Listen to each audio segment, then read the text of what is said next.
Let's go! Let's go! It is tea time, baby. You guys ready? Man, kudos to you, Larry. Good call. Hey, you suck. Hey, you suck. You know, the thing is, though, like, I really do miss the band's version of this, because that's what really did it for me. Like, because, like, you hear the Gary Glitter version, and it's like, okay, first of all, that guy was a weird pedophile. And No. You know, I don't need to be reminded of. But secondly, like, it's not quite the same as when you get, you know, we were talking about Josh last week, Larry. But like when the drummer for the Pet Band gets to start doing the boom, boom, boom, It's and awesome. everybody's just like, oh yeah, let's go. It's just not quite the same with the like 70s cheese, prog rock recording. But we'll take what we can get. I mean, the thing was banned for like 15 years for no reason. Paul, whatever. Only me, you, and Larry might have gotten the prog rock kind of like only the three of us on here. Probably. Like you can imagine like Ian Anderson covering this, for some reason, like with a flute solo or something. Like, it's just not right. It's just, it doesn't do it for me. But the Ian Anderson flute solo thing that's a pull. I dig deep, man. I dig deep on the music knowledge, as long as it's like all right. Hang on. Years ago. The first person to correctly name the band he's talking about in the chat. I mean, I was about to, so don't do it. Gets to ask a question that we have to answer live on air. So go ahead. Right. Whoever is the first person to say the band that he was talking about with Ian Anderson and the flute gets to ask a question that we have. No matter any question you want, we have to answer it. We have to answer it. I heard an interview with Lizzo, and she was talking about, because she plays the flute, she was talking about this. Oh, really? I respect Some of the that. kids get it. Some of the kids know it. Hey, real quick, I got a criticism about the show recently. Ooh. And it was someone who listens to the audio and said, you cater to the video crowd. We've heard this before, which is why sometimes I spell things out that don't necessarily need to be spelled out. And they said, you never say your names. Everyone on the YouTube sees your names, and no one listening, you don't announce your names. So anyway, I'm going to start doing that, I guess, now, so that every other show does it as well. But our fearless leader, Jeff Herman, isn't here today. He'd normally be the first one. The publisher of Inside Maryland Sports. In for him today is Tony Wheeler, or Wheels, a man searching for wins. We've got Paul Douglas, C.R.E.A.M. You want to explain that one? Wu-Tang, baby. Wu-Tang. Cash rules everything around me. It's going to be a theme tonight, I imagine. I'm Larry France. My headline is Hey, You Suck, and it was tied into the whole intro that we had there. So there you go. You know who you are, who asked for me to start announcing our names. I guess I'll just do that from now on. And to be fair, we should apologize to the pod listeners only. Yes. Like, it's tough when we're sitting here like staring at each other on YouTube. It's like, okay, it's, we just assume everybody's doing that. So our bad. I'm not sure you need. Yeah, I'm not sure you need to like put a name with my terrible takes anyway. Just assume it's Jeff. Yeah, and we have a correct answer from Mr. Popo. There you go. Jethro tells the band. So, Mr. Popo, ask a question. Think hard about what you want answered by the three of us. We will have to answer it. As we are prepping you all for what is about to come.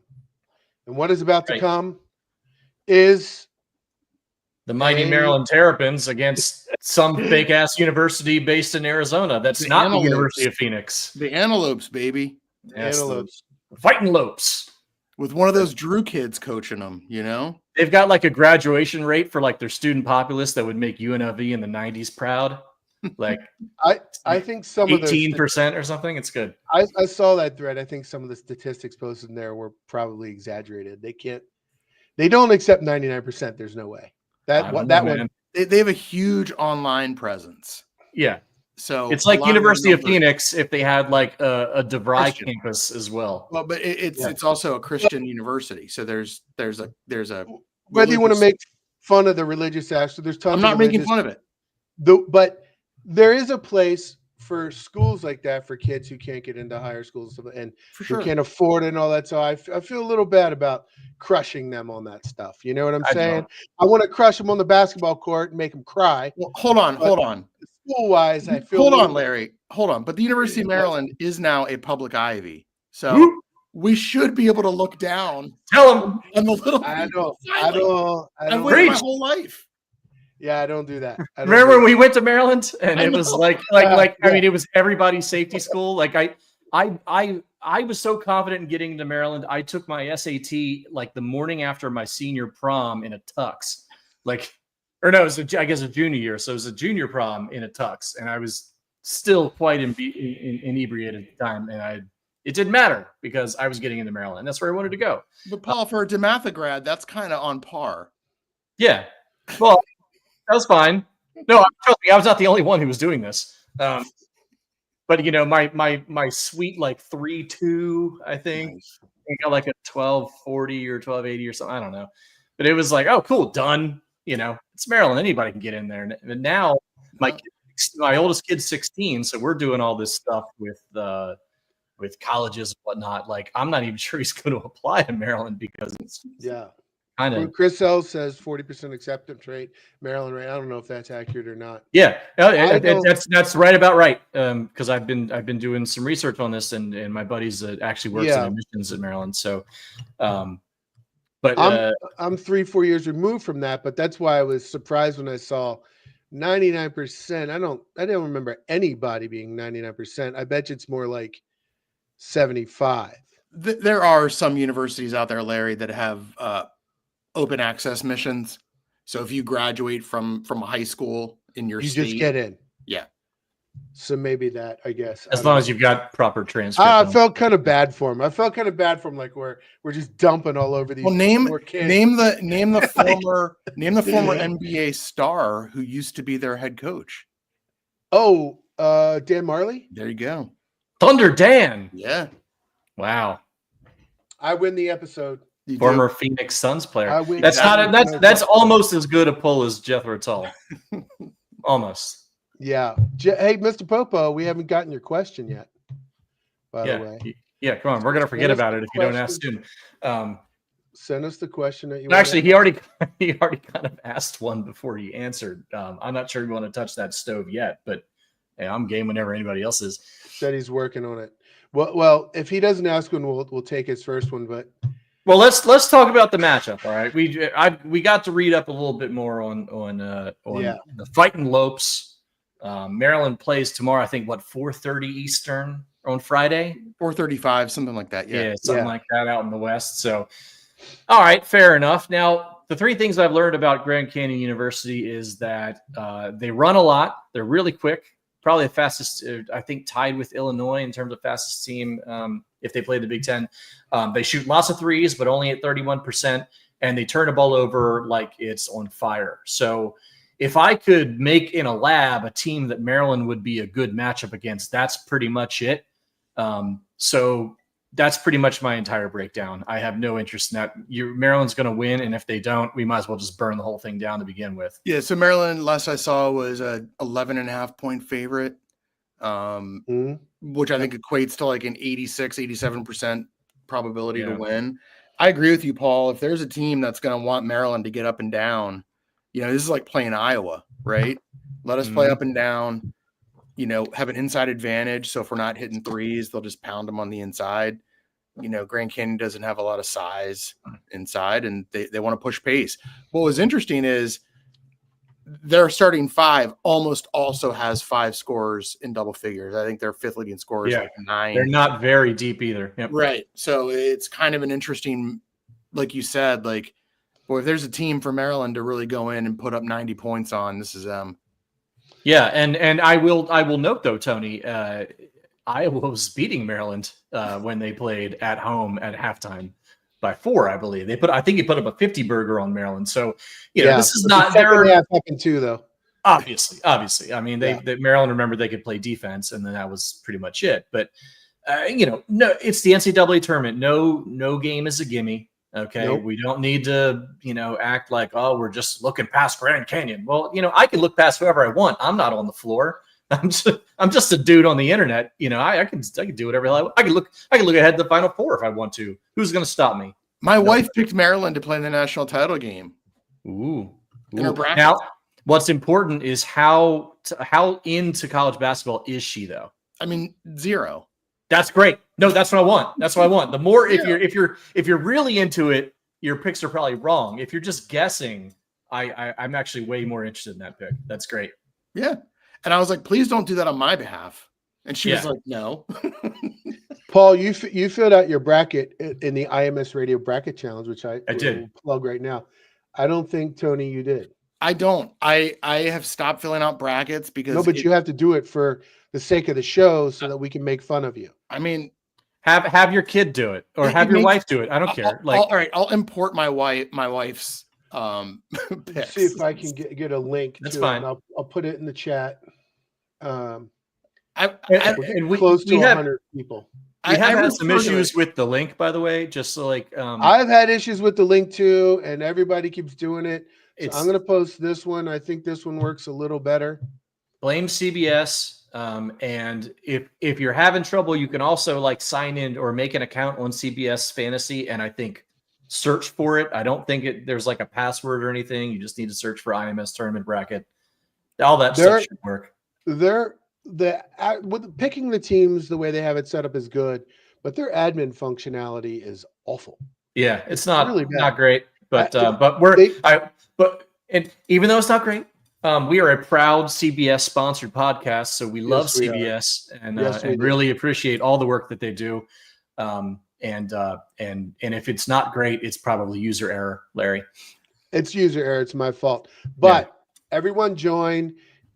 All of us are entering. We are ceremonial.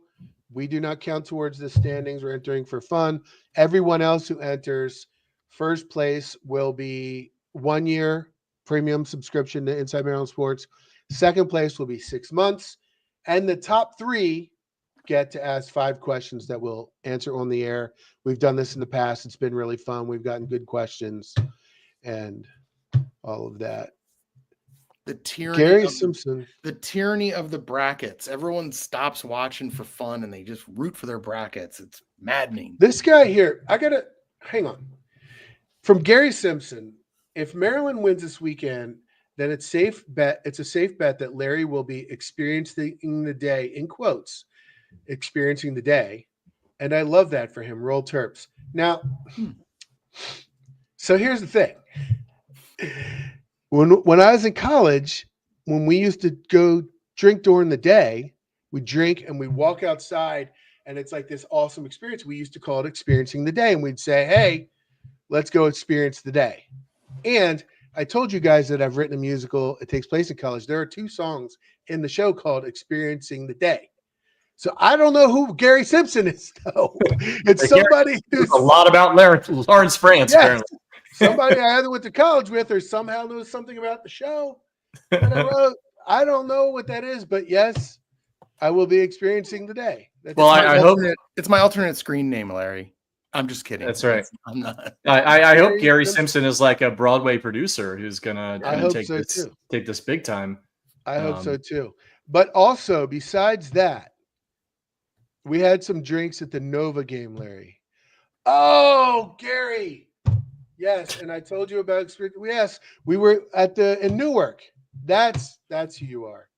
Got it. See? I must have told him the story. There we go. Okay. Go on, man. I went to the Villanova. Be better. All right. We got the question from Mr. Popo too. Here it is. Which is more likely? Maryland fires Damon Evans, but the next AD keeps trying to make Maryland a football school, or that Maryland hires an improvement from Willard? It's an awkward question. All right. Well, I think we've got to prime what's happening here. If you have not been following the stories on InsideMarylandSports.com this week, as you should be, or perhaps came across it on certain Twitter feeds and whatnot. So Villanova's job is open. They fired Kyle Neptune last week. There have been some talks that Kevin Willard was either going to be targeted by them or had some interest in that job, which doesn't take a lot of straining or squinting to see why that might be the case. And then Kevin released I think it was maybe the day after, whatever their media availability was after the brackets on Sunday.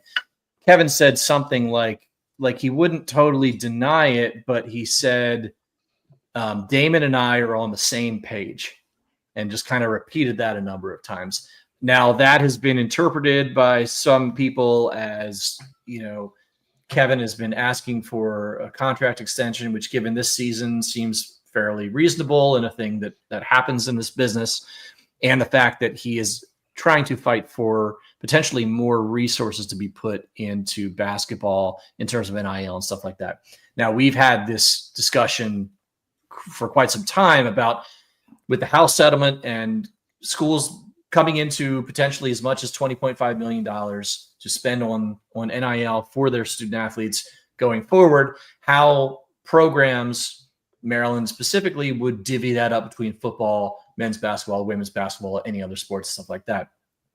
So that's kind of where we're at.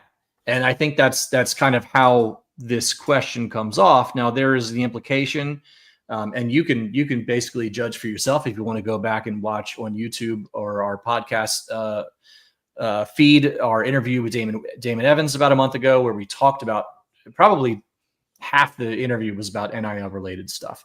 And a lot of people come across the idea that Damon is trying to pump up football at the expense of basketball.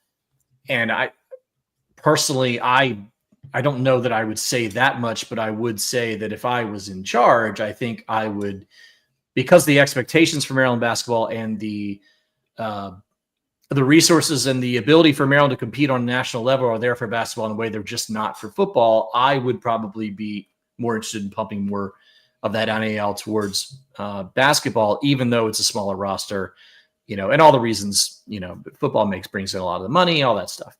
So that's kind of where we're at.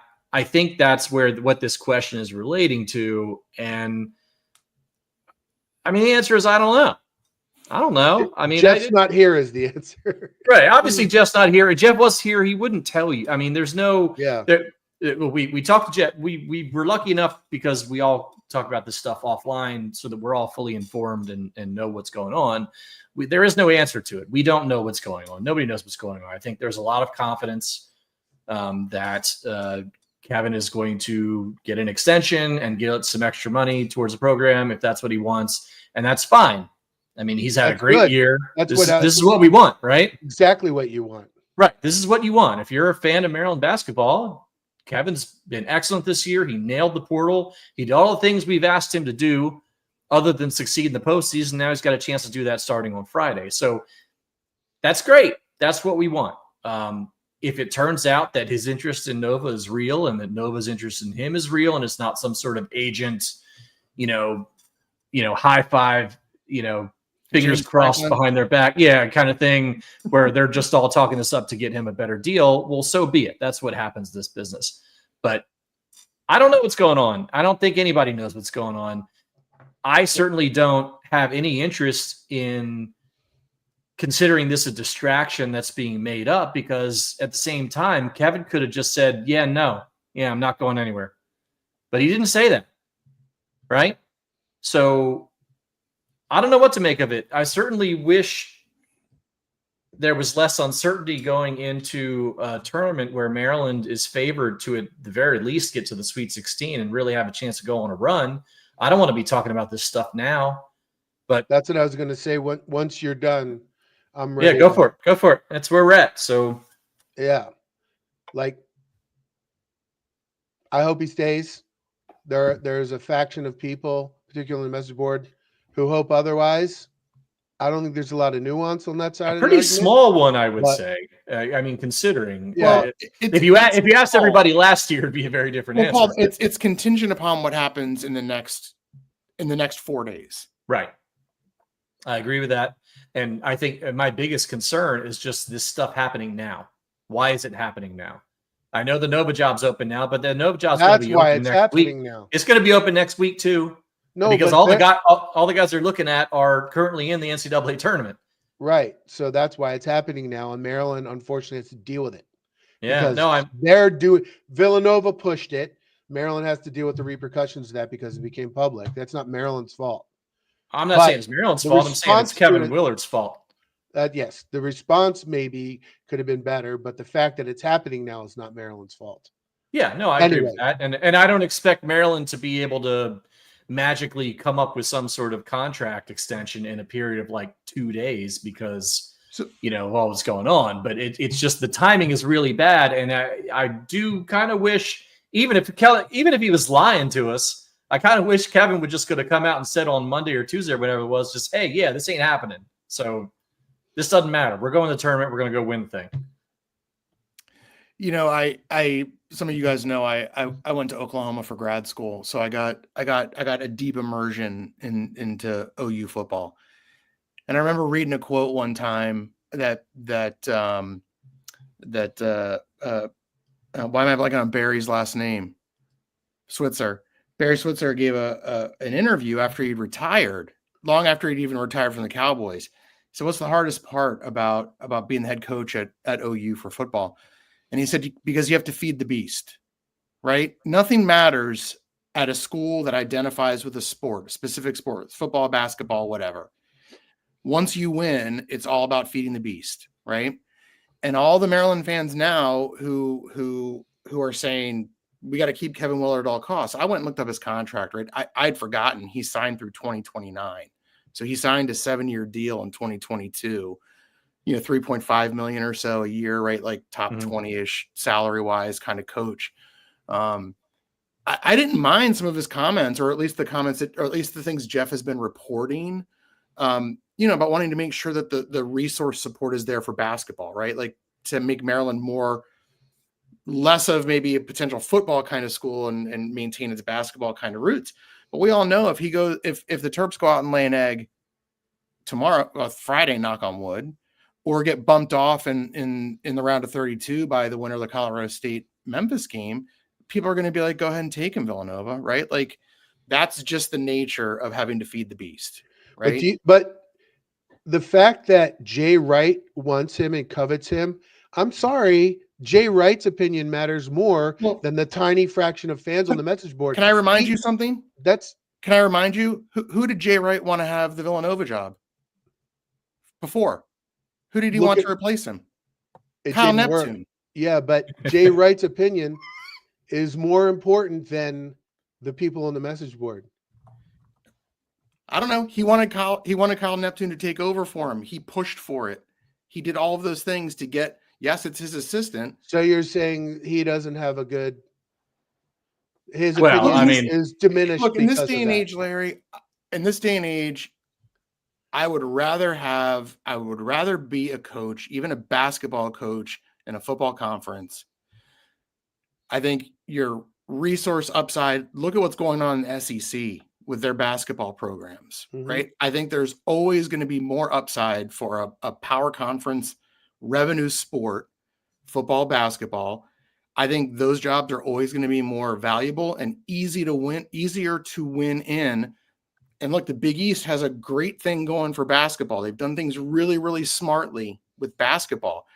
Villanova definitely has a donor class, but can Villanova really compete dollar for dollar, resource for resource with a Big Ten school in basketball? I'm not so sure. So Jay Wright, if this is 15 years ago, maybe Jay Wright's totally right. Get a coach who's going to grind. I'm not so sure that that's the paradigm anymore, Larry. Yeah, go ahead. Go ahead. No, he just speak to you. I'm jumping in. Go ahead. I think that he's done a good job. I think that he came in on the back of a year that was the worst season in the history of Maryland basketball, apart from sanctions years, and immediately turned the program around, got to the tournament and won a game when no one suspected that. Last year is a bad data point. I think we've talked about this on the show, that there were locker room issues and there was a historically bad recruiting class compared to the rankings. All of us love those players too, and none of them work. The fact that they all don't work out at the same time is kind of fluky. I'm willing to give him the mulligan one time. This year has been great. He brought in a whole bunch of players that have all worked out. They have gotten better throughout the year. He's changed his coaching style, and they've won a lot of games. They finished second in the conference. That's very good. Everything's been very good. I think most of the data points in Kevin Willard are very good. That's my opinion on it. I'm willing to give the mulligan on the second year. Other people aren't, I guess. So that's it. And well, I mean, I was one of those people. I was ready to kick him to the curb pretty much last year because I was really worried about where this was going to go. But this year has completely changed that. Again, we've talked about it. I've talked about it quite a bit, but the fact that he's slayed all of these beasts in terms of things we weren't sure he was able to do. He didn't want to work in the portal, but he nailed pretty much a perfect portal class last year. He couldn't beat teams on the road. He beat two ranked teams on the road, and a couple pretty other good ones too. He couldn't, get an impact freshman. He got Derek Queen to sign here and play here. He's been able to do all these things we asked him to do. It's just the postseason that's left. And I'm not, even if he flames out, I don't know, Friday would be tough. But Sunday, for example, I wouldn't be ready to fire him. It would just be like, okay, well, you still got that final boss that you got to beat. So you're still on the clock. You're still on the clock. That's what I agree with that. Like you're still in the maybe. I feel better, but you're still in the maybe. Also, if he goes to a Final Four, it's like, all right, sign me up. Let's do this. Also, by the way, historically unlucky with the buzzer beater shit, man. Like, and if last Saturday the last 5 seconds are different, none of this conversation happens except for one tiny play. And it's a big, I shouldn't say tiny, it was a big play because it changed the outcome of the game. But like the whole conversation is not happening if that one play doesn't happen. And it's somewhat fluky. You got to give Michigan credit too. They executed a perfect play. When you're in games, it's going to happen.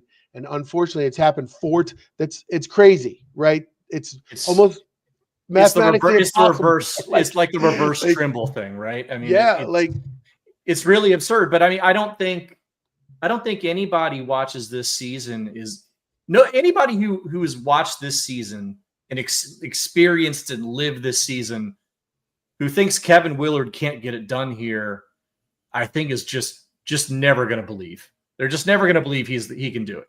And that's, and that's fine because in the end, you do have to do it in a single elimination tournament in March. That is what matters. That's how this sport is built. I didn't make the rules. Paul and Larry, here's the deal. A lot of most of the Maryland fan base, if you were to ask them, what is Maryland? They're a basketball school, right? Maryland, we are a basketball school. If you are a basketball school, you have to get beyond the Sweet 16 every now and then, right? Otherwise, you're not really a basketball school, right? Yep. Like there's plenty of schools that are really good at football that regularly get teams into the Sweet 16. I'm with Kevin Willard. Like, whoever's Maryland's coach, am I never not going to be a Maryland fan? Like that's never happening, right? But the other thing too about all of these coaches is that they all have track records that predate their arrival here. Kevin Willard has not gotten past the round of 16 at Seton Hall. 32. Round of 32. People could say, well, that's at Seton Hall and they don't have this and they don't have that. We can do that all day long. We could have done the same about Turgeon. It was the same for Gary, by the way. I'm old enough to remember. That was the point I was going right when Gary had the same label, can't get Maryland past the Sweet 16 until he did. And that's what it is. So Paul, you're right. It's like at some point, whether it's this year, next year, whatever that is, he's gonna have to have some postseason success. Yeah, but that's the exact point I was going to say right after what Paul just said. There was a growing and larger, continually growing faction of people who thought Gary would never win at Maryland beyond what he did. And then everyone had to suck it. Those people had to suck it up because he did. And, then there's the Turgeon where he never did. So which one is he going to be? We don't know yet. And I think I am a more patient person, maybe. I am willing to give more time and see how it goes before just all of a sudden saying no. Like, you know what I mean? Yeah. Larry, you said something earlier that I do think is really, really important to acknowledge about Kevin Willard. I remember watching Seton Hall coach, Kevin Willard's Seton Hall coach teams, right? Because they played Maryland a couple times and that wasn't good for us either. the style of play he always engaged in, right? And then his first couple of years here, same thing. So to your point about him, I never thought Maryland would finally run, right? Like it's like a dream. Like, oh my God, Maryland's finally running. Isn't it funny though? Because like every year at the beginning of the year, Turge teams would run, and we'd be like, "Oh, this is the year they're going to do it!" And as soon as conference play hit, yep, brakes squealing, just immediately slow down to like 250th RP, tempo in the country. You got to give Coach Willard a lot of, like, to your point, Larry, a lot of credit that he saw the construction of his team. And he said, this is the better way for us to play. They got out of all those defensive grinders that's what he coached previously, like lockdown defense and all that. Give him a ton of credit for adapting. Absolutely. I think that's a huge point in his favor. Well, and no, go ahead, Larry. I was going to kind of change the subject because we came in saying we didn't want the show to bog down about this, right? And here we are. Thanks to Mr. Popo. Dude, it's the most important thing that's going on right now. I mean, except they have a game Friday. I'm not playing in it. Are you? We're watching it. And look, if they don't, you're also not the athletic director making a decision about Kevin Willard. That's true. So, that's true. Yeah, I wish I was. Yeah, me too. The other thing, let me add one last point about Damon, about Damon Evans. And Paul, you were alluding to this too earlier. This is not a zero-sum game.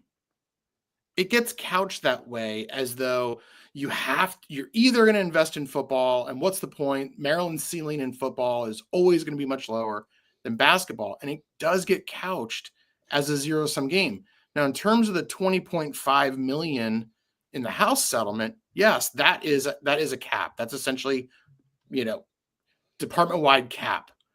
But there's still the NIL piece outside of the cap that can still be used. So this is not really a zero-sum game, and we probably shouldn't treat it as though it's either football or it's basketball, because I don't really think it is in operation. Well, there's a lot of people who are not wanting any money to go to the women, and that's a sensitive topic to get into if you start saying you don't want the women to get any money.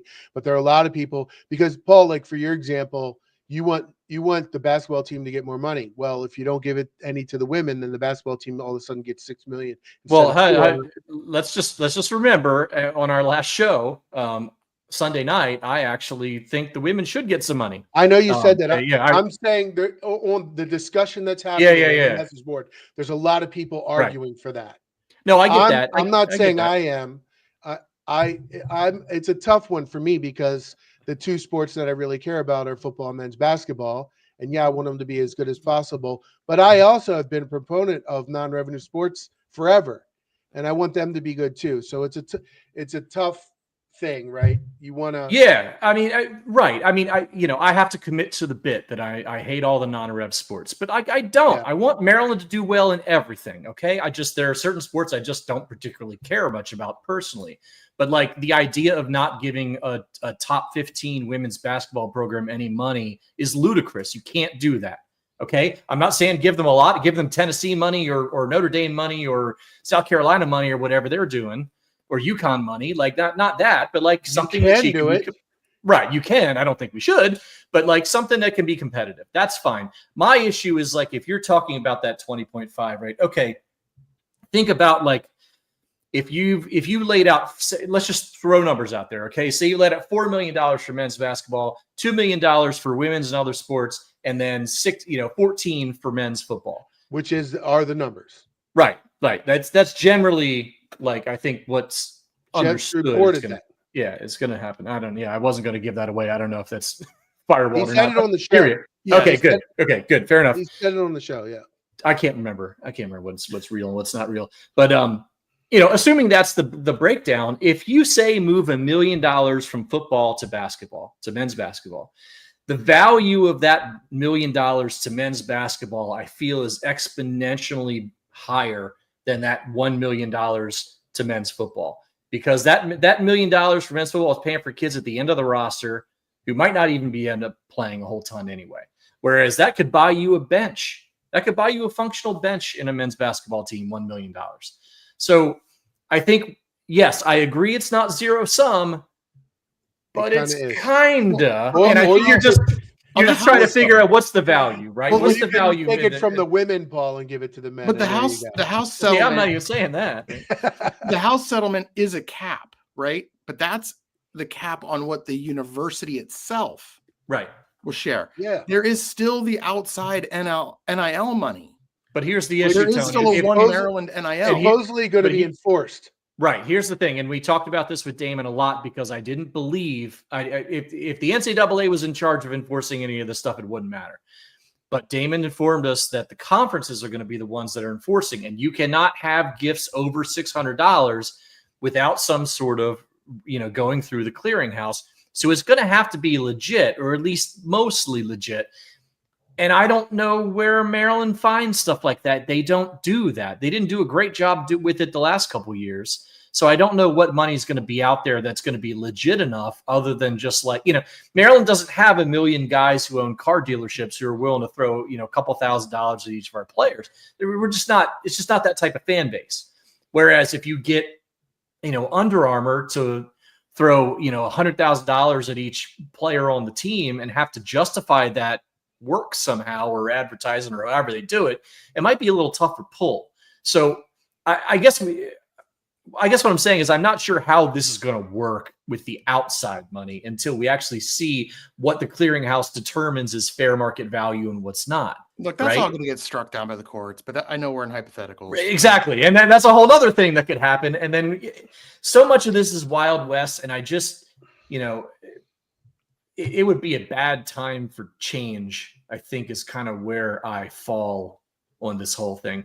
Somebody in the comments, and it's been mentioned on the Inside Maryland Sports message board as we've been talking, that Shirley Donovan, who's kind of like a Twitter creation, but who is kind of like an Adam Schefter style type newsbreaker for college basketball, is reporting that Kevin Willard's been offered the Villanova job. Whether that's true or not, we don't know. Whether he's interested or not, we don't know that either. But just so you know, that's what's being talked about. And that's why we're sitting here having this conversation, even though I'd much rather just be talking about us going to the Final Four and what flights to San Diego look, or San Antonio. Let me present a counter argument for football and the money, Paul. Okay, go for it.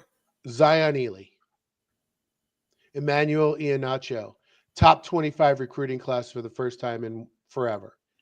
That is new stuff. That's new territory for Maryland.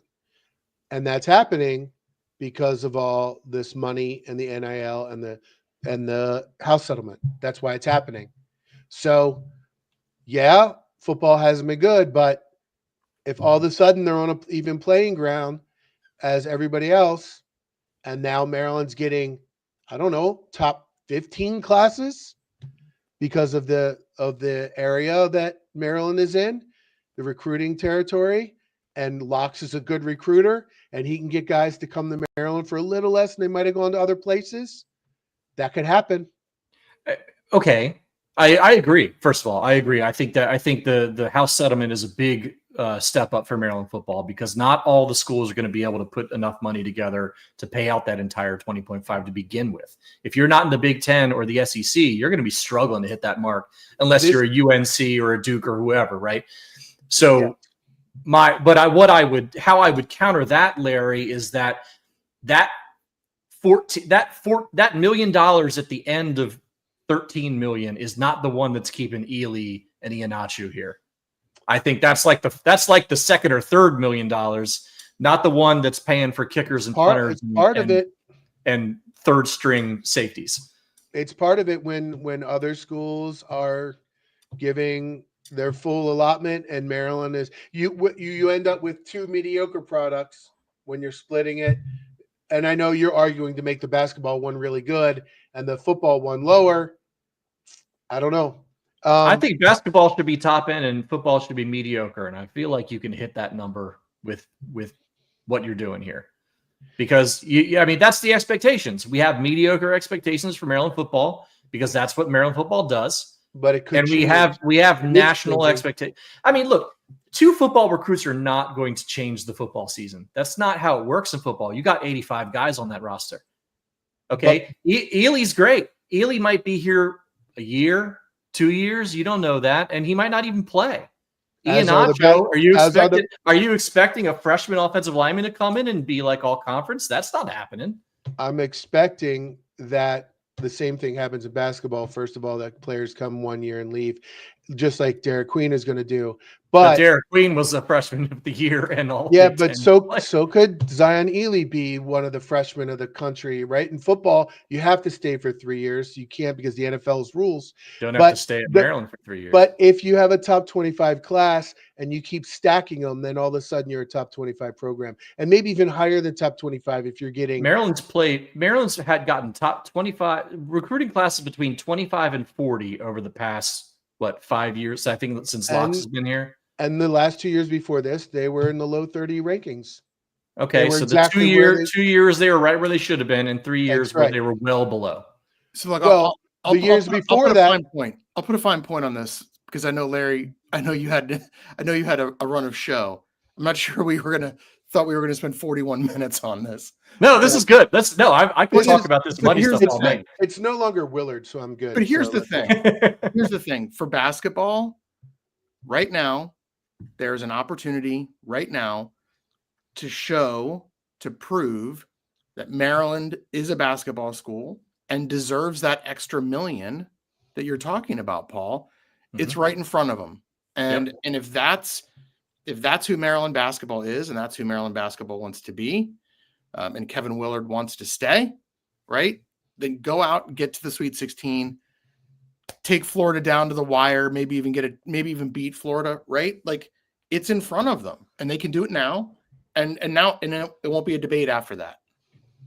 I completely agree. I feel like this is very much a put up or shut up situation that's kind of happened out of nowhere. I mean, I don't think it's not like Kevin Willard a couple of weeks ago thought like, man, I can't wait till somebody offers me a job and I got to decide whether I want to take it. Well, I've got the best team of my life that I'm taking into the NCAA tournament. Like, this is not a situation I don't think anybody really wants to be in, but that's the situation we're in. And again, I kind of wish he just lied to me and just said, no, I'm not looking at Nova job. I don't care about that. I'm good with everything. We're good here. We're going to go, we're going to win a bunch of games, and then we'll figure out, I got agents to worry, to talk to Damon about that stuff. Yep. But he didn't say that. And that just irks me a little bit. If they lose tomorrow or Friday or Sunday, it's going to be really hard not to think, just especially since look, he took the Maryland job. He was clear he was taking the Maryland job when he had his Seton Hall team in the tournament, and they got waxed in the first round. I think they scored 40 points. Yep. So this stuff does matter, and again, I feel bad. I don't want to be talking about this, but we can't ignore this. This is important. This is huge. This is huge news, whether it happens or not, or it's all made up, or it's agents just trying to get contracts done, or whatever. It just is. So here we are. I am annoying Larry big time by not letting this go. But by all means, I think I've said all I need to say. It's okay. I'm not annoyed. I am just like you, where I wish it wasn't happening, and I wish we were I started the show playing rock and roll and saying, let's go, it's tea time. That's where I want to be. I want to be like that. That's all. Yeah. I mean, I really just wish we weren't talking about this. I think Maryland wins big on Friday. I do too. I don't think it's going to be particularly close. Maybe it plays out just like the Iowa game that we were referring to earlier. Maybe it's closer in the first half, but boy, also Maryland's guards are going to have a field day, and if they're off, they're dumping the ball inside, and there's no one to guard Queen, and there's no one on the backside to Reese, right? Like, I know I just advocated for changing the subject, but I just thought of one more thing I want to go back to on the Willard thing. I have one more thing when you're done too, but it's useful. This is like, okay, I think this might be the James Franklin tactic. Every year, James Franklin has a contract offer from some other school or some NFL or something, and he parlays it into more money. Can I propose something? Can we now start calling two things a Franklin? The first is what you're talking about, right? Like having your agent fish. We'll call that a Franklin. Okay. And then we'll also call flaming out in games that you should win, we'll call that a Franklin as well, right? I've got a third. It's just running the all pass interference deep throw offense. That's also a Franklin. When like you know your team's not good, and you're just like, I don't know, chuck it deep 3 times, we'll get a PI and we'll score that way. I got a fourth one. It's like when you go to your bathroom, you say, "Man, I got to go take a Franklin." Okay. Okay. All right. I think maybe what's going on here is Willard heard our show with Damon Evans. We know they watched it. We know they watched it. I know they're locked in over there on us. And he said, $4 million. F you, man. I want more than that. Guess what? I'm going to leave. Give me more money. Give my more salary, and give me more house settlement money. Right? And I would love that. If that's the case, I want the basketball coach to use whatever leverage he's got to get more money for the basketball team. I think that's great. Just maybe not right now. Like not today, not yesterday. But again, he doesn't control when that happens. Right. Like that's true. That's true. He certainly controlled, as Paul said, he certainly can control what his response was. That's true. And if they're pulling the Franklin. Right. And if they're pulling the Franklin, everybody's answers the way he answered, right? Right. If they're pulling the Franklin, then everybody's playing their role here, and it's all WWE. On Friday, Maryland is going to throw a bunch of full court passes down to Queen and Reese, and we're all going to be saying Maryland's offense just pulled a Franklin. Yeah. All right. So we don't have Jeff Erman here, but I am literally in contact with him in the arena at Dayton. Are we supposed to say this on the show? He says obviously he can't report anything directly. He's sitting with this kid in a basketball arena. He said to say this? Yes, he said to say this. He said his gut is that this is a bluff. All right. His gut is that it's a Franklin, basically, is what's going on here. There you go. So that is reporting from Jeff Erman as of 8:17 p.m. timestamp on Wednesday, March 19th. But I mean, hey, it just again, it's unfortunate, and hopefully that this is a team with a lot of veteran guys on it. They've been around the block. They've all, even the guys that have come from different schools, like they've played a lot of college basketball. So like I would like to think that the team can take something like this and just be like, whatever. I don't care what he's going to do. All I care about is what we're going to do in the next 3 weeks. Yes. And just go out there. And this isn't the old days where everybody's like stuck here or has to get out of their NIL, or their letters of intent or something. Like if Willard leaves and they don't want to be here, they just all transfer again and they all get great looks somewhere else. So money. Hey, Cooley, what is the tweet? He said Rothstein was fed a tweet from Damon. There's damage control. What's the tweet? So that was I think that was on Monday when Rothstein had reported that they were working on a contract extension. Okay. All right. And then Maryland fan legend Rudy Gersten posted that picture, sent that picture to Jeff of Damon and Kevin sitting out somewhere having a conversation, like they look very deep in conversation. They did. Watch, they were really talking about like their favorite sandwich or something. It didn't even look like Willard in the picture. It was very like banh mi versus buffalo chicken. Like who's on which side? What kind of cheese do you think is better, Swiss or Munster? Yeah. Like, are you a whiz guy for your cheesesteaks or like you a provolone? Provolone. I mean, of course it's provolone, but still.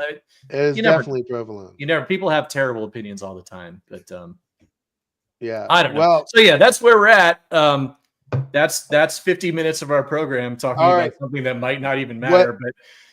What is we're going to finish this whole conversation by all giving our prediction. So go ahead. It's right in my bracket, man. Well, nobody can see it yet. So Terps get to the Sweet 16 and lose to Florida. All right. I hope this is one of the times where my heart is actually beating my brain. I think my brain thinks they might make it to the Elite Eight or Final Four. I think they're that good. I think if you take those 4 losses on buzzer beaters and turn them into wins or what have you, they're a 2 or 1 seed. I mean, this is a very good basketball team that's had some kind of crap luck at the end of games. but they could beat anybody. There is not a team there's not a team in college basketball this team cannot beat. And that doesn't mean, and not even when that team isn't on its day. I feel like they can beat anybody. Until they do it, I'm not picking it. So far, the chat, there's only one submission that says Sweet 16 agrees with you. The reason why Maryland always has a chance with this team, and it's the old adage that in tournament play, guard play matters, right? Maryland's got 3 guards that can go off, that can each get 24, 25 points. I mean, geez, we've seen Miguel and Rice get 20 points in like a 8-minute stretch. Like they can go off like that. So you always have a chance when you have 3 guards that can just literally shoot the skin off of a ball. But I'm where you're at, Paul, in terms of, I really do think this year those number 1 seeds really do fundamentally look a lot different than everyone else. And I hate being one of those people that's like straight chalk. I mean, look, if Cooper Flagg doesn't come back and isn't 100%, maybe you downgrade Duke, but then you just bump up Alabama. But they just, those number 1 seeds just seem a lot different. Auburn, they're deep and they're old. Right? Have been playing poorly lately. They have been, but that experience factor, and then Florida is the hottest team. I mean, they're just clicking on all cylinders. But I'm with you. I think they win the opening round pretty easily. I think Colorado State, if you're going to pick a 12 over a 5 because you got to every year, Colorado State's probably a pretty good bet to do that against Memphis. I think Maryland also beats Colorado State. I think they run into Florida. It's probably just Florida's just for as good as Maryland is, Florida's really, really good. Yeah. No, they have a similar starting 5, and then they have backups as well. I put Maryland in the Final Four of mine. I just figured, what the hell? Let's go for it. YOLO. Let's go for it. I have Alabama over Michigan State in my final, partially because when you're doing a bracket like that, if you pick the same thing as everyone else, so I picked the alternate that has a chance to happen, which is Alabama and Michigan State. Both could do that, right? So it's not that weird for Alabama. So I picked that into my final, but I did pick Maryland to go to the Final Four in mine. All right. Here's real quick. The one thing that has me a little hesitant, and again, I still think Maryland is very, very, very good. I think they can beat anybody. I do wonder, just because I don't think they played a real elite team this year. I don't think Michigan State is elite, whether they're 2 or what. They don't see. I think Michigan State loses to the Alabamas and Tennessees, 7 out of 10 times. I just worry what happens. We could just be basing this on the Big Ten, which was very good, but not elite. Didn't have that top level team. And I wonder if a Duke or Florida or somebody like that is just a level better than the teams Maryland has played this year. And you're just not going to know it until they wax you in the Sweet 16. Like, that's if I'm talking brain versus heart, like, that's in my brain. That's the one thing that makes me worry a little bit. If you have to run into Florida in the Sweet 16, I think that could be a problem. The counter to that, though, is when a conference has some good wins out of conference early on, and then they all start playing each other, all their numbers just go bup, bup, bup, bup, bup. Also true. That's what happened to the SEC.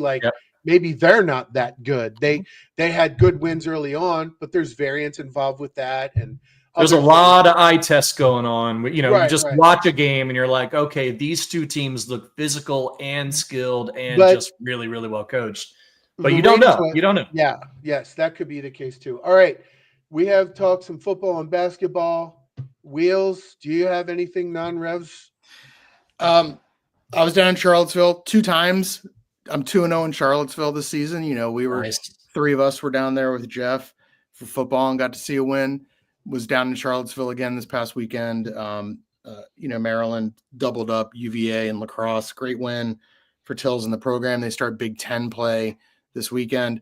The women's lacrosse team lost a game super early, but then had a top 10 win this past week or so ago against James Madison, and now they're back top 5. So they're both rolling. Wrestling sent several wrestlers to the Big Ten tournament that's going on this week. So a lot of fun stuff happening in the non-rev space. Cool. I've got two.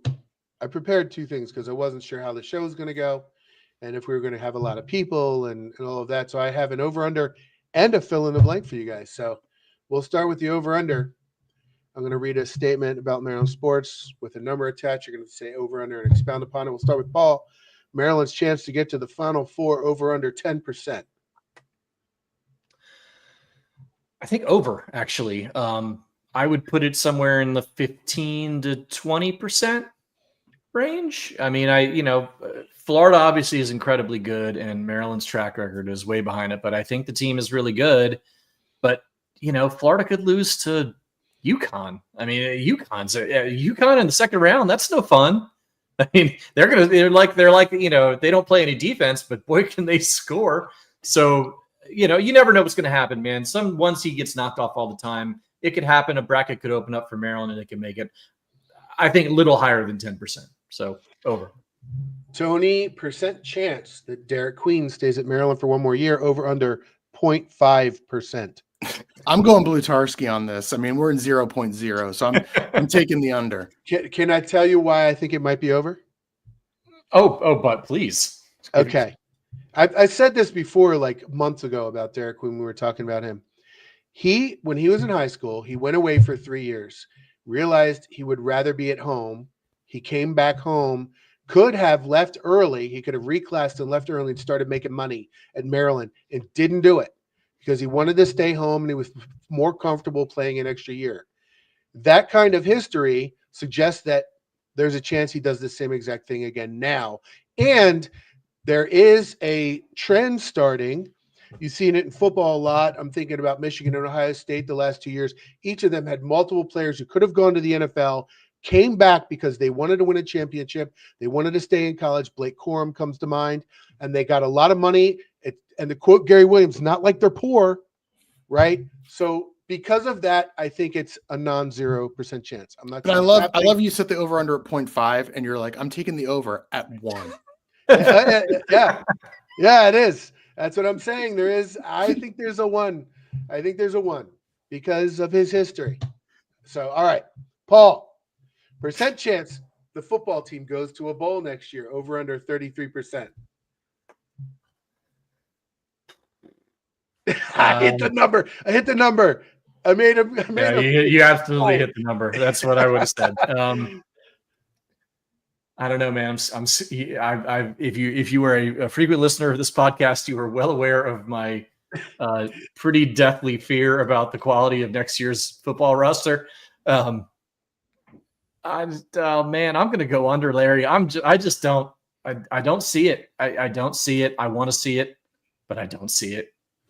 I don't see it next year. I think it's gonna be bad. So under, okay. All right, Tony, men's lacrosse team losses this season, over under 0.5. I mean, over. They're going to lose a game. Why? I mean, they've already played the second toughest schedule in the country, and they're undefeated and not close to losing. It is. They are. The Big Ten though is a grind. And they're going to drop a game. They will. So I'm taking over. Boo this. Hey, can I ask a non-rev sport question of you, Wheels? Now that we have your bald dome and your brain with us. So baseball, are we ass? Baseball's always tough to tell. They've got a good record. I could look it up. They're like 11-10 or something. I think they've had a little bit of a win streak. I think I just saw the other day they won their 14th or 15th game. Okay. But their schedule looks really soft. It looks like they're losing games against, like you're talking about with basketball. Looks like they're losing against teams that are legitimately good, and they're beating up. They beat Georgetown the other day, 15-4 or something, right? So it looks like they have so many games to play. They're going to end up having a winning record, but a lot of it's probably going to be fluff. Okay. Okay. Yeah, I love my boy Swope. I just want him to succeed. I got fact checked. Derek Queen wasn't his home as senior in high school. That's correct. But the other point still remains the same, that he could have reclassed and come out early and started making money at Maryland. There was a lot of talk about that happening. So my other Damn it, we're back down to 0.5%. Thank you, Daniel Bloom. All right, Paul. All right, I already did this. I'm gonna skip it. Well, all right. Wins in the tournament for the men's team this year over under 2.5. It's on under, right? Yeah, you already said that. Hold on. Okay. Hello, sir.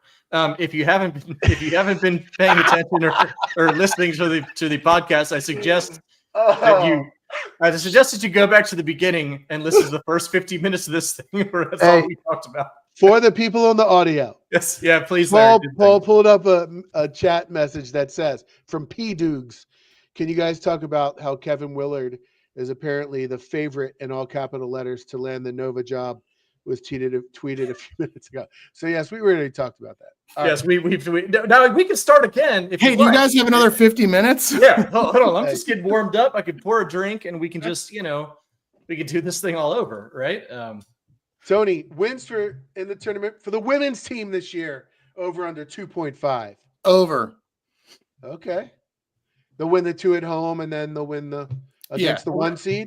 That's kind of the Brenda thing, isn't she? She's got that like Gary 90s thing where she hits the Sweet 16 and hits a brick wall, right? Who's their 1 seed? Oh, I don't even know who's on their half. I'm not even sure I've looked at it.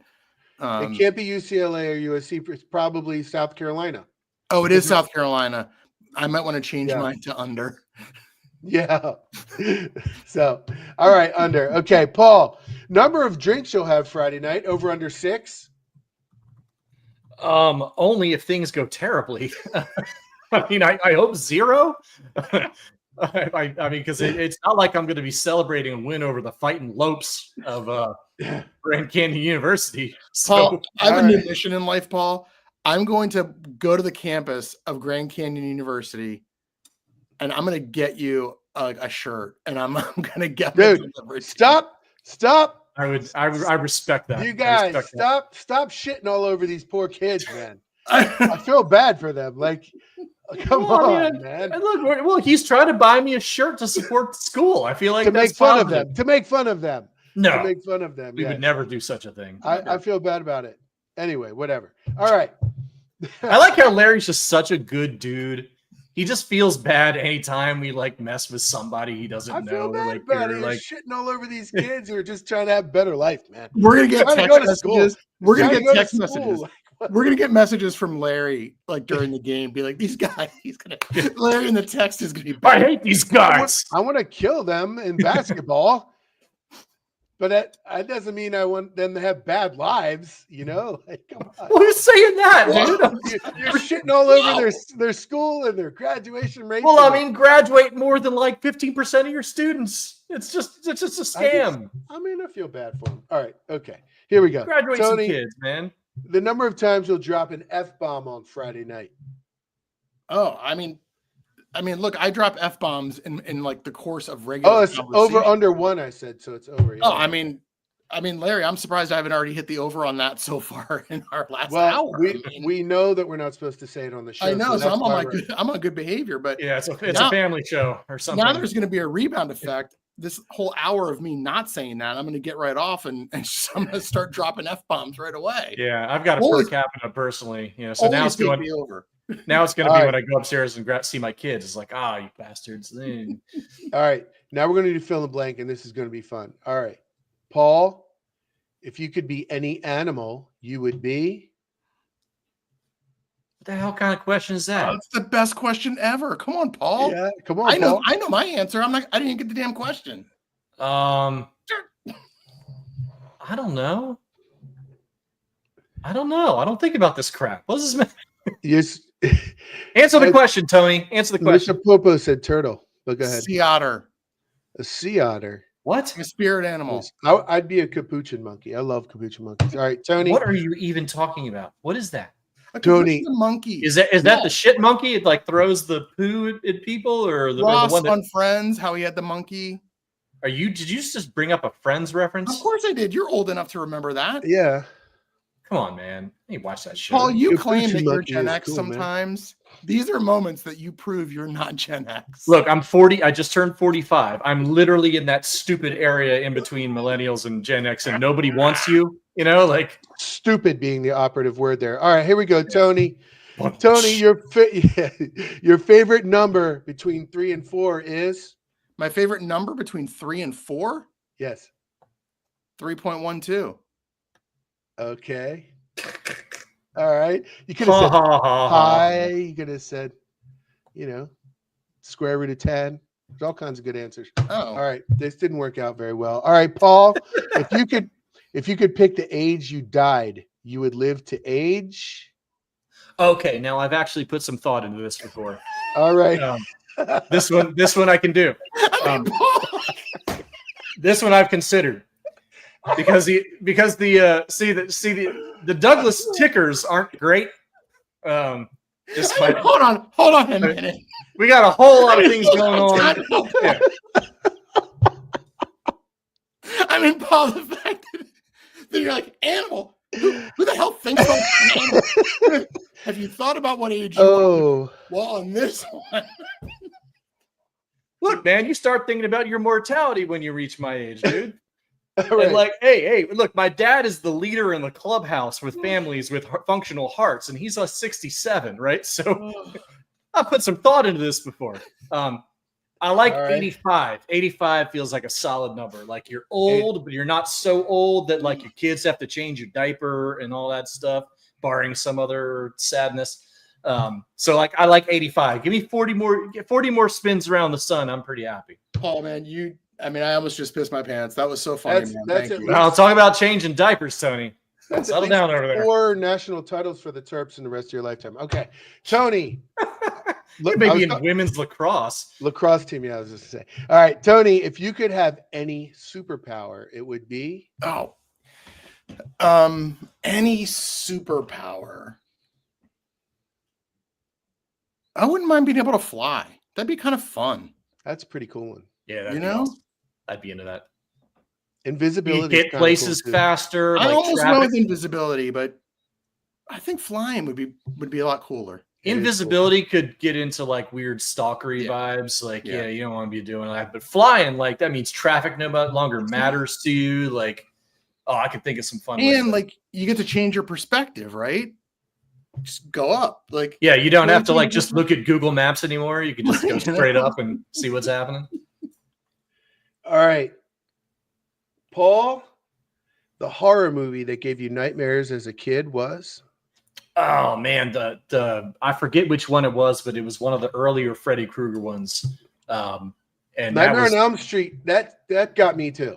That was rough, dude. I mean, when you're little, and I had a friend of mine in Cottage City when I was growing up who was a little bit older than me, and she always wanted to watch all these horror films, and like she would show me this stuff. I'm like, dude, what is going on? Like, I am not ready for this. And I'd have nightmares for a week, man. I hated that stuff.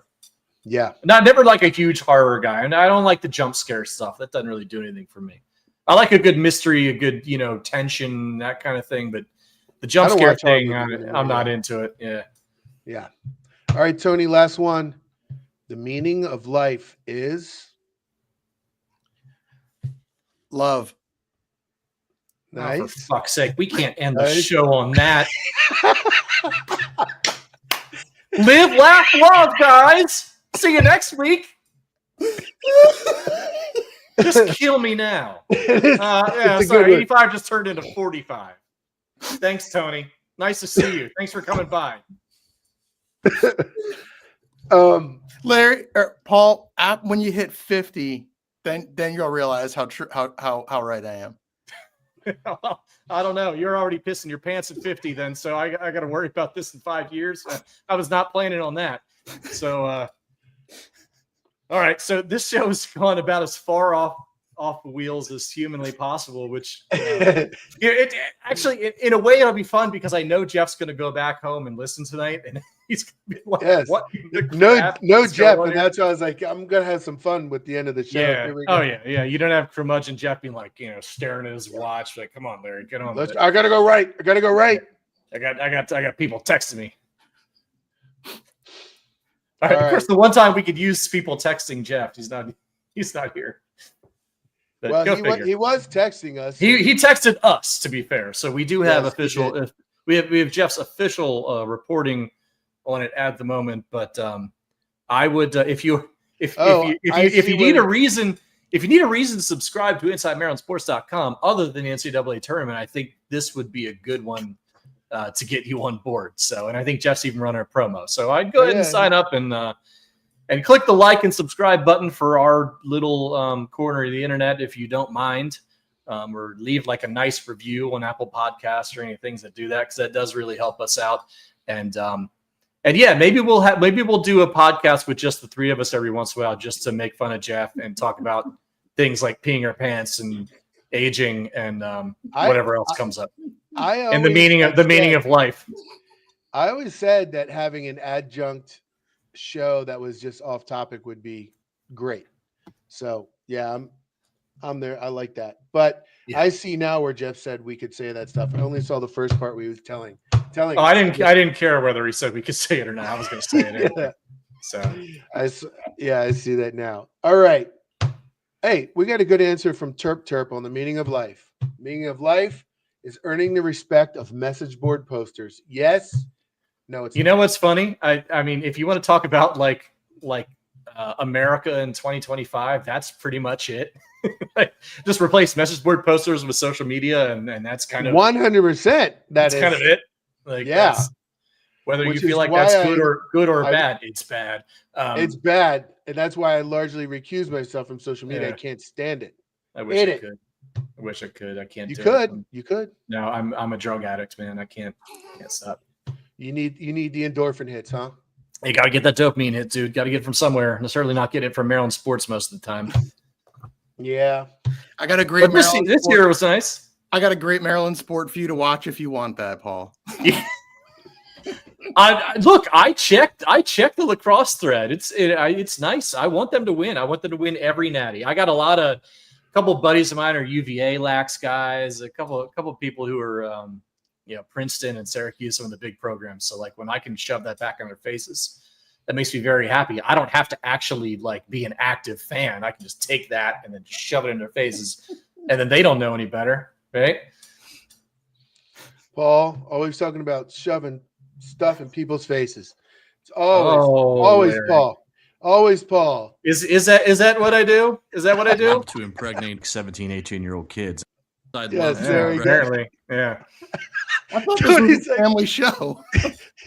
So that's really funny. I just figured out that I've got all the clips. I've got access to all the clips on my side, so I get to pull that stuff out whenever. The show 2 weeks ago, I couldn't come because I had a thing, and I gave Paul a tutorial on how to run it all, and now it's just it's over. It's like this is Paul. So this is Paul. Paul's doing slow jazz. Oh my god! I told him how to run everything, and now it's all over. Like, what else do we got up here? Oh, that's nice. That's called Into Space, by the way. This is called Feeding the Ducks. Oh, I don't even know what is going on here. I'm about to make another Friends reference. I mean, like, is this like lute music? What is it? Yeah, you can play this underneath and you talk over top of this, the idea. Inside King Henry VIII's England, 1545. This is now what we're doing. Okay. We got to work on some of these clips, Larry. Here's this one though. Listen. You know who that is? Yeah, that was Naki. We got Naki. Yeah, so you didn't get the emphasis in there. You gotta. That's how he said it. What am I supposed to do? Yeah, you gotta. That's how he said it. Gotta go clean that up, Larry. Yeah, family show out the window. I asked him in the fill in the blank. Maryland will get to the round of, and he goes, "Oh fuck." Sorry, we just got about 8 F-bombs there for Jeff. So yeah, I would apologize, but I don't care. really. So that's my bad, really, I guess. What's The this? first team all-ACC was the number 12 pick in the NFL draft, and he's third all-time in sacks. Listen to all that. That's the Phrygian thing. We had Sean Merriman on the show. What are you doing? I don't know. We gotta get some better clips on there. Otherwise, I'm just gonna start playing mood music for everybody. I've got many of them. All right, let's load them up. Let's get real. Let's have some fun with it. Next week. All right. Now, we got a little basketball game to worry about. Which, actually, basketball game. We'll talk about the basketball game. If we win, which we should be online here on YouTube and Twitter and everywhere else. Post game, at least that's the plan. And then we'll kind of go from there on Sunday, right? The guy on Twitch, every show we have, there's like one guy who watches on Twitch every show, and they always post these links to like some weird, I don't even know what it is. No one else is watching on Twitch, dude. Anyway, whatever. We got is it like a spammer or is it like, yeah, legit? No one else is watching but you. Like, what? Like no one's going to go to your link. Stop it. Anyway. All right. Don't be mean to our listeners. We've only got a couple. Yeah, I'm the mean one now. Damn it. But he actually did something negative to us, as opposed to these poor students at GCU who are now going to have an awful time on Friday night on top of it. I think they need to stop worrying about us and start worrying about graduating is what they need to do. Absolutely. You got to get that grad rate up, man. 15%. Yeah. Come on. University of Phoenix looks at that and spits. It's more than 15, isn't it? Is it 15 really? I don't know. It's like 15. It's pretty bad. Oh, God. It's really bad. Like Trump University. It's really bad. No. All right. On that note. Yeah. Let's get out of here before it gets really bad. Talk about things get bad. All right, guys. Hey, thank you everybody for joining the show. We're having a little fun tonight. We're all giddy, excited about the tournament, and we're hoping to be back Friday night after a victory. We're going to go live as long as they win. Are we really going to go live if they lose, Paul? I don't want to do that. We have an obligation to the people, Lawrence. No, we don't. If it's a Friday night, if they lose, no one's going to watch that. People need to let out that anger. They need a release valve. You guys have to. I'll do it. I'll be here. I'll go solo. I'll go solo Friday night. I don't even need you. We'll do it live. We'll do it live. No, I will do it solo. We'll have that show. You want to have that show? Let's have that show.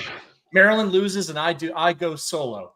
If Jeff still has a job and a site by the next day, and our YouTube subscriber base gets cut in half.